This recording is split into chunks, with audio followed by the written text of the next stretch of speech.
এসব কথা চট করে বলা যায় পল্টু?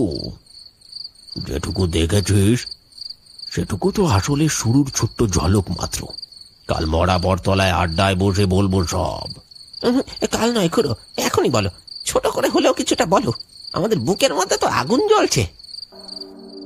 গল্প করতে করতে সবাই বাড়ির পথে রওনা দিয়েছিল ঠিকই, কিন্তু ন্যাপা আর পল্টুর মনটা একেবারে অস্থির। নদীর মধ্যে যা ঘটেছে তার ব্যাখ্যা তারা কিছুতেই খুঁজে পাচ্ছে না। অন্ধকার নদীর বুকে হঠাৎ করে জেগে ওঠা পিশাচেরা, মৃত মাছের গন্ধে ভারী হয়ে ওঠা বাতাস, সব যেন দুঃস্বপ্নের মতো। তিনজনেই হাঁটতে শুরু করেছে তখনই। আকাশে কালো মেঘের আনাগোনা।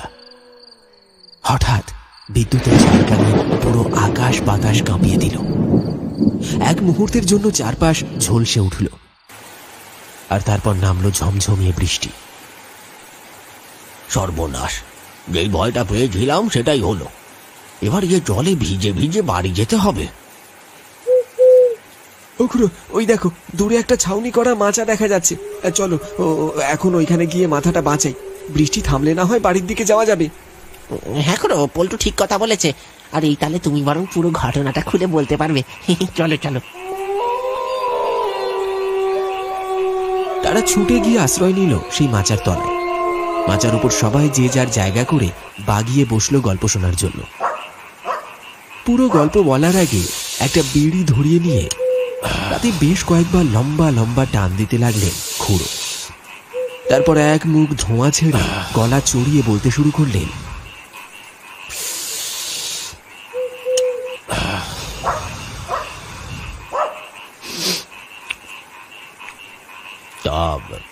আজ থেকে ৩০-৩৫ বছর আগেকার কথা। তখন বাবার সাথে এই নদীতেই মাছ ধরতে আসতো। এইরকমই বর্ষার এক রাতে আমি আর বাবা মাছ ধরে বাড়ি ফিরছি। আকাশ কালো মেঘে ঢেকে গেল।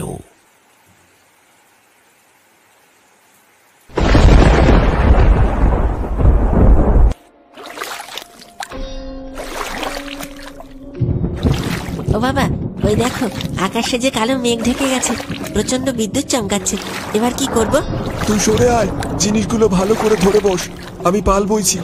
আর একটু গেলেই নদীর পাড়ে পৌঁছে যাব। তারপর বাবা পাল টানতে লাগলো। আমি নৌকার উপর বসে মাছের হাড়ি, জাল আর অন্যান্য জিনিসগুলো ধরে বসে আছি। ঘুমট ভাবটা কেটে ঝোড়ো হাওয়া বইতে শুরু করলো। আকাশে প্রচন্ড বিদ্যুৎ চমকাচ্ছে, সাথে শুরু হলো বৃষ্টি। যা হোক, তাড়াতাড়ি করে নদী পাড়ে পৌঁছে আমি আর বাবা নদী পাড়ে ওই বট গাছটার নিচে দাঁড়িয়ে আছি। দেখলাম বাকি জেলেরা যারা মাছ ধরতে গিয়েছিল তারাও নৌকা নিয়ে বাড়ি ফিরছে। সব মিলিয়ে গোটা 10টা নৌকা আসছে। কি হলো খুড়া, তোমার চোখে জল? কাঁদছো কেন? সেদিনের কথা মনে করলেই এখনো চোখ ফেটে জল আসে। কেন খুড়ো, কি এমন ঘটেছিল যার জন্য তোমার চোখে জল আসে? তারপর দেখলাম চারিদিক কাঁপিয়ে পরপর বজ্রাঘাত করতে শুরু করলো। যেন অকাল মরণের খেলা শুরু হলো। চোখের সামনে যারা নদীতে নৌকা নিয়ে বাড়ি ফিরছিল সবকটা নৌকাতে বজ্রাঘাত হলো। নিমিষের মধ্যে নৌকাগুলো দাউ দাউ করে জ্বলে উঠল। আর তারপর নদীর জলে নৌকাগুলো ডুবে গেল। তাদের মৃত শরীরটাও দেখতে পাওয়া গেল না। খুড়ো, বৃষ্টি থামতে কেউ জলে জাল ফেলেনি? তাহলে তো শরীরগুলো পাওয়া যেত। সেই চেষ্টা করা হয়েছিল। বেশ কিছু জনের শরীর খুঁজে পাওয়া যায়, আবার বেশ কিছু জনের শরীর খুঁজে পাওয়া যায়নি।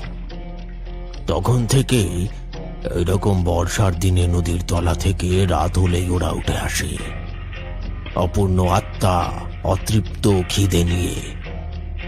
মাছ নয়, আত্মা খোঁজে তারা। ন্যাপা আর পল্টু থমকে দাঁড়ায়, আর তখনই বিদ্যুতের এক লম্বা রেখা ছুঁয়ে গেল তাদের পাশের গাছটিকে। গর্জে উঠল বজ্রধ্বনি, আর সেই শব্দের ফাঁক দিয়ে তারা শুনতে পেল দূর থেকে ভেসে আসছে একটা মর্মান্তিক আওয়াজ।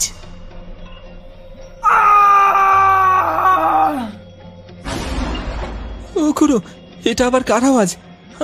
আবার কেউ মরলো নাকি বজ্রাঘাত পড়ে? হ্যাঁ, তাই তো মনে হচ্ছে, কিন্তু শব্দটা কোন দিক থেকে এলো বলতো? ওই দিক থেকে এলো, যাবে নাকি? আমার সঙ্গে আয়। তারা মাচা থেকে নামতে যাবে, ঠিক সেই মুহূর্তে সবাই ঘুরে তাকালো মাচার উল্টো দিকে। ঝোপঝাড় পেরিয়ে দূরে একটা বড় গাছের গড়ির পাশে কেউ একজন দাঁড়িয়ে আছে। গা ছমছমে অন্ধকারে স্পষ্টভাবে মুখটা বোঝা যাচ্ছে না, কিন্তু তার অবয়বটা স্পষ্ট দেখা যাচ্ছে। একটা লম্বাটে ছায়াময় চেহারা, দাঁড়িয়ে আছে একদম নিশ্চল, যেন এক পাথরের মূর্তি। দূরে কে একজন দাঁড়িয়ে আছে না? কিরে পল্টু, দেখতে পাচ্ছিস? হ্যাঁ গো খুড়ো, তাই তো, ওই তো কে একজন দাঁড়িয়ে আছে। দাঁড়া দাঁড়া তোরা, আমি দেখছি। এই কে ওইখানে দাঁড়িয়ে? চারিদিকে তখন থমথমে নীরবতা, শুধু ঝিঁঝি পোকার একটানা ডাক। কেউ কোনো শব্দ করছে না। তারা হা করে তাকিয়ে আছে সেই অচেনা ছায়া মূর্তির দিকে। কে হতে পারে? কেন দাঁড়িয়ে আছে ওখানে? তাদের বুকের ভেতরটায় ধক ধক করছে, যেন কোনো অজানা অশরীরী শক্তি ঠিক ওখানেই লুকিয়ে আছে। ন্যাপা বলে উঠল, ওখরো, দেখে তো মনে হচ্ছে ওই পাড়ার ভম্বল। ও এত রাতে এইখানে কি করছে? আমারও তাই মনে হচ্ছে, কিন্তু ও বেটা ওইখানে দাঁড়িয়ে কি করছে? এইখানেই থাম তোরা, ওইদিকে এক পাও যাবি না। ব্যাপারটা ভালো করে বুঝতে দে আমায়। খুড়োর মনটা কেমন যেন কুঁকড়ে উঠল। মনে হলো অচেনা কোনো বিপদ যেন ঘাড়ের উপর নিঃশ্বাস ফেলছে। ঘন অন্ধকারে চোখে কিছু স্পষ্ট দেখা না গেলেও সেই মূর্তির চোখ দুটো জল জল করে জ্বলে উঠল, ঠিক যেন হিংস্র জন্তুর মতো। এত রাতের কেউ হতে পারে? মনে মনে প্রশ্ন করেই খুড়ো এগিয়ে কিছু বলতে যাবে, এমন সময় হঠাৎ তার আগেই সেই ছায়ামূর্তি হন হন করে সামনে এগিয়ে এলো। তার গায়ের রং ফ্যাকাশে হয়ে গেছে।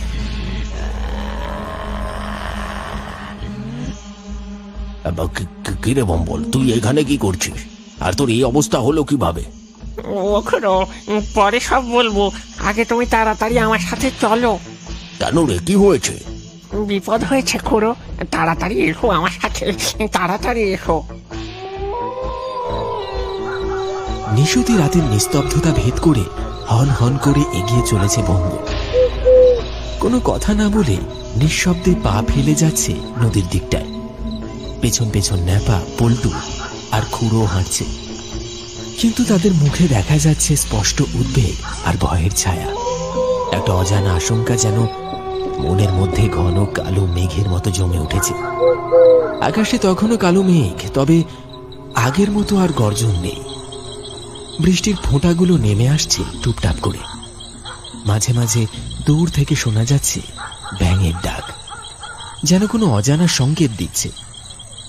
সবাই নিঃশব্দে নদীর পাড়ে এসে দাঁড়ালো, আর তারপর যা দেখলো তাতে সবার চোখ কপালে। এ কি রে ভম্বল, এই সর্বনাশ কি করে হলো? আর থাকতে পারল না ভম্বল, কেঁদে কেঁদে বলতে লাগলো, খুড়ো, সবই আমাদের কপাল গো। এই মরা নদীর ইতিহাস সবাই জানো। আমি বাবা আর কাকা নদীতে গিয়েছিলাম মাছ ধরতে। আকাশের অবস্থা খারাপ দেখে তাড়াতাড়ি বাড়ি ফিরছিলাম, কিন্তু শেষ রক্ষা হলো না। ওইসব পিশাচদের প্রকোপে আর রক্ষা হলো না। একটু আগে যে বজ্রঘাত পড়লো, তাতেই আমরা সবাই মারা গেলাম। এইসব বলছিস ভম্বল? তুই তো দিব্যি আমাদের সামনে দাঁড়িয়ে আছিস। না খুড়ো, আমি ঠিক কথা বলছি। ওই দেখো আমি আর ওই যে ওরা। ভম্বল যেদিকে হাত দেখালো সেদিকে তাকাতেই সবাই দেখল নদীর পাড়ে কাঁদা জলের উপর পড়ে আছে ভম্বল, তার বাবা আর তার কাকার শরীরটা। রক্ত শূন্য হয়ে গেছে তিনটে শরীর। খুড়ো, আমাদের যা হবার হয়েছে, তুমি এবার রক্ষা করো। বল ভম্বল, আমি তোদের কিভাবে সাহায্য করব? এই নদীর তলার পিশাচেরা আমাদের শরীরগুলো নদীর তলায় নিয়ে যেতে চায়। তুমি আমাদের শরীরগুলো নিয়ে যাও, আমাদের শেষ কাজটা সম্পন্ন করো, তবেই আমাদের শান্তি। ভম্বলের কথা শেষ হতেই যেই না ন্যাপা, পল্টু আর খুড়ো এগোতে যাবে, ঠিক তখনই নদীর তলা থেকে প্রবল আক্রোশে চিৎকার করতে করতে বেরিয়ে আসলো সেই সব পিশাচের দল।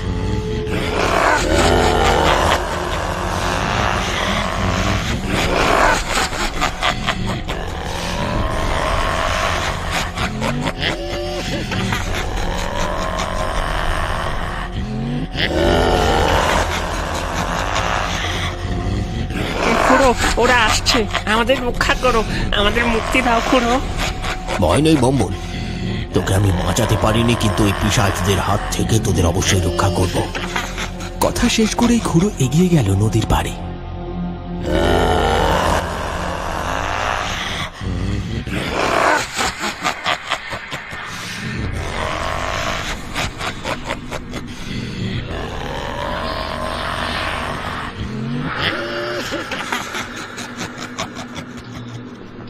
কাদা জলের উপর দাঁড়িয়ে চিৎকার করে বলতে লাগলো, দাঁড়িয়ে যা তোরা, তোদের এই জঘন্য খেলা বন্ধ কর এবার।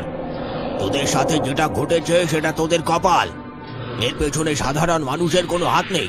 তোরা ফিরে যা তোরা।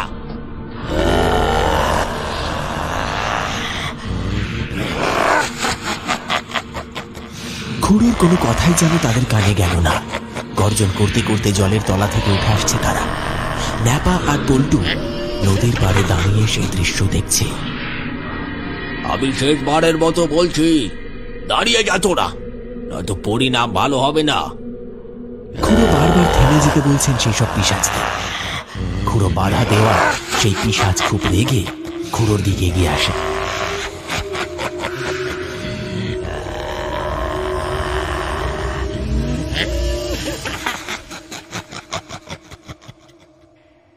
এই পল্টু, খুড়ো এবার কি করবে? পিশাচগুলো তো খুড়োর দিকে এগিয়ে আসছে। আরে নেপা, আমরাও তো কিছু করতে পারবো না, কি যে করি এবার। খুড়ো কি করবে বুঝে উঠতে পারছে না। আর ঠিক তখন খুড়োর মনে পড়ল তার বাবা মারা যাওয়ার আগে একটা মাদুলি দিয়ে গেছিল, আর বলেছিল যখন খুব দরকার পড়বে তখন যেন ব্যবহার করে। ঠিক তখনই মাদুলিটা হাতে নিয়ে বলল, আমি শেষবারের মতো বলছি, দাঁড়িয়ে যা তোরা, নয়তো পরিণাম ভালো হবে না।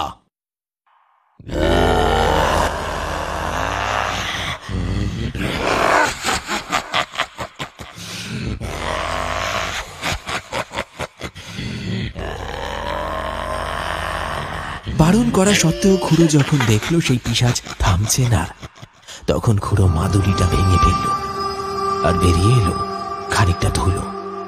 সেই ধুলো ছুঁড়ে দিল পিশাচদের লক্ষ্য করে, আর সাথে সাথেই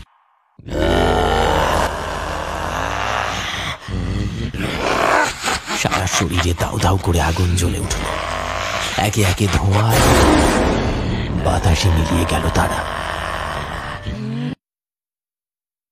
এরপর খুড়ো ভম্বলদের মরা শরীরগুলো নিয়ে গ্রামে ফিরে এলো, আর ভম্বলের কথা মতো শেষ কাজ সম্পন্ন করল। এরপর থেকে ন্যাপা আর পল্টু দিনের বেলার দিকে নদীতে বেশি মাছ ধরে, রাতের বেলা তো নয়।